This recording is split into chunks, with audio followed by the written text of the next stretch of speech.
friends, welcome back to my kitchen. If you're new here, my name is Jen. I do cooking and canning videos, and sometimes I post garden content. If that seems like the sort of thing that you'd be into, I hope you'll consider subscribing and sticking around.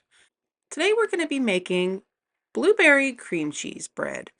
And this is kind of one of my favorite things to make when I want a not so sweet treat because really there is not a ton of sugar in this quick bread. So to start off this recipe, you're going to want a softened block, about 8 ounces of cream cheese, or Neufchâtel would work just fine if you prefer to use that. You don't want this to be melted. You don't need to microwave it or anything. It just needs to be room temperature so that you can mix it up easily. To your cream cheese, you're going to add 1/4 of a cup of white sugar, just regular old granulated sugar, whatever kind you use, and 1 large egg. I let this egg sit until it was just about room temperature, and a splash of vanilla. The recipe calls for 1/2 teaspoon, but you know vanilla math. If you happen to pour a heavy 1/2 teaspoon, well, I don't think anybody will be upset about it. Now, this portion of the recipe we're working on right now is for the actual cream cheese filling that goes inside of the bread. So you do not have to have a fancy hand mixer to do this. On this day, my hands were kind of sore. The weather has been very cold and kind of yucky. If you have good hand strength, you can just use a spatula or a spurtle. But for me, this was just easier so that I could make sure that I got it nice and smooth. And that is all we're doing here. We're going to mix everything together, and we're only going to mix long enough to make sure there's no big chunks of cream cheese. And when I'm all finished mixing, I do go ahead and run a silicone spatula through this just to break up a couple of pieces of cream cheese that were being stubborn and refused to go through my mixer. Yes, I know my mixer only has 1 beater on it. I lost the other beater somewhere, so we're just winging it today. I will make one suggestion at this point. If you happen to have fresh lemons floating around your house, zest a lemon and put that 1 lemon's worth of zest in that cream cheese filling. It will be wonderful. So now on to our dry mix. We're going to add 2 cups of all-purpose flour to another bowl. And then we're going to go ahead and add the rest of our dry ingredients. Don't panic, you don't have to write this down. I will list the ingredients and the measurements down below in the description box like I always do. But you're going to need 1/2 teaspoon of baking soda, a teaspoon of baking powder, and about 1/4 teaspoon of salt. Once you get all of those ingredients added, you're just going to run a whisk around your bowl to make sure all of the clumps are broken up in your baking soda and baking powder, and that everything's mixed up really nicely. And we're just going to push that to the side, and in another bowl, we're going to go ahead and mix our wet ingredients. This is going to be 1/2 cup of granulated sugar, 1/2 cup of brown sugar that's been packed, 2 large eggs, 1/3 cup of vegetable oil or any neutral flavored oil that you prefer.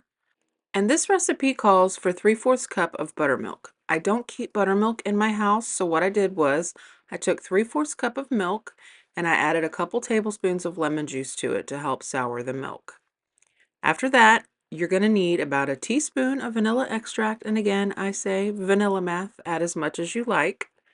And then we're just going to whisk all of this together until it's nice and smooth. Now, I'm going to be completely real with you here. If you wanted to just get this done quick and in a hurry, you could probably do this all in one bowl except for the cream cheese filling. But I thought, why not do this the right way? I was just killing time on this day. Like I said, it was really gross outside. It was snowing, and I really had nothing else to do. So I didn't mind washing the dishes or taking the time. So if you're doing it like I am in separate bowls, you're going to add half of your wet mixture to your dry mixture. Give that a really good mix, and then you're going to go ahead and incorporate the rest of your wet mixture into your dry. Now, you want to make sure that everything is combined really well at this point, once you get everything in there, but you don't want to overmix this. It doesn't have to be completely and perfectly smooth. You just don't want any big giant chunks of flour. And you see that dark spot in the bowl? That's my brown sugar. I'm not worried about it. I had some crystallized brown sugar and it'll melt when it goes in the oven. I'm not going to panic about it. So once your mixture looks a little bit like this, you're going to go ahead and add the last ingredient, and that is a cup of either fresh or frozen blueberries. Now, if you're using frozen blueberries, you want to make sure that they're still frozen when you add them. Otherwise, your bread is just going to be completely purple, and all your little blueberries are just going to crush up into nothing. So leave them frozen. Gently fold them in so you're not breaking them up, and they will still be whole in your bread once it bakes. Now this recipe calls for a standard size loaf pan. This is just one of my bread pans. And I'm going to highly suggest that before you do what I'm doing here, you not only grease this pan, but you go ahead and put some flour on that grease as well. At the end, when I pulled my loaf out, it did stick up in the corners of the pan. So just go ahead and liberally grease or butter your pan and then put a very thin layer of flour over the top. Once you've done that, add about half of this batter to the pan. And then once you get that half in, just smooth it out to the edges. Make sure you don't have any air bubbles or any blank spaces in there. And then I'm going to gently spoon over the cream cheese mixture right on top of that batter. I'm not going to push it down and I'm not going to mix it in. I'm just going to spoon it right on top. And then I'm going to take my big spoon here and I'm going to push it to the edges to make sure that it is completely covered. While you're doing this, it would be a really good time to go ahead and get your oven preheating. I have my oven preheating to 350 degrees Fahrenheit, and this bread does cook for quite a long time, but it cooks nice and low so you don't have to worry about the top burning or getting too dark. Once you get all of the cream cheese mixture in, you're going to very gently drop the rest of your bread batter on top of that. Now, don't panic when it starts to sink. This bread does this really funny thing where as it bakes, the cream cheese kind of rises up to the top and the bread batter sinks down below it. So what you get is this lovely cap of cream cheese across the top.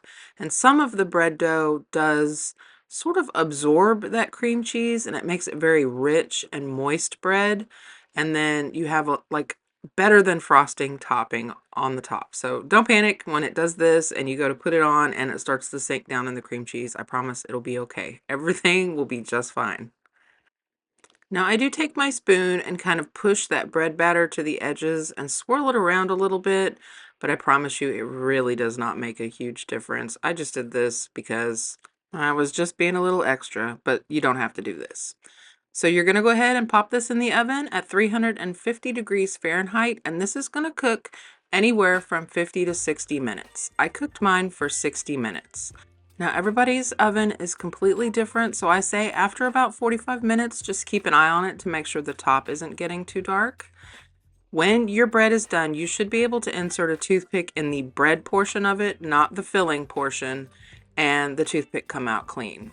So I let my pan sit there for about 10 minutes on a cooling rack before I even attempted to take this bread out. It does stay very soft. As I said before, this is a really moist bread. And you'll see here, when I pull it out of my pan, it tore on the bottom where it's stuck in the corner, but that's okay. That's not going to change the flavor, and I dented it, so we're just going to pat that back down, pretend it didn't happen. I promise it didn't change the flavor of the bread.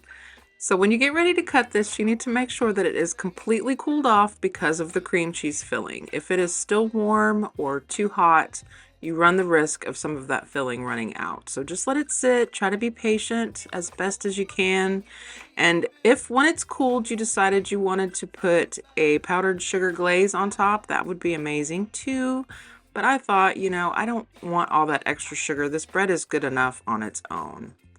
So I really hope that you give this recipe a try. Like I said, if you have lemon, make sure you add the lemon to it. And if you do try this, leave me a comment and let me know what you thought. Until next time, friends, happy cooking. Don't leave me here high and dry.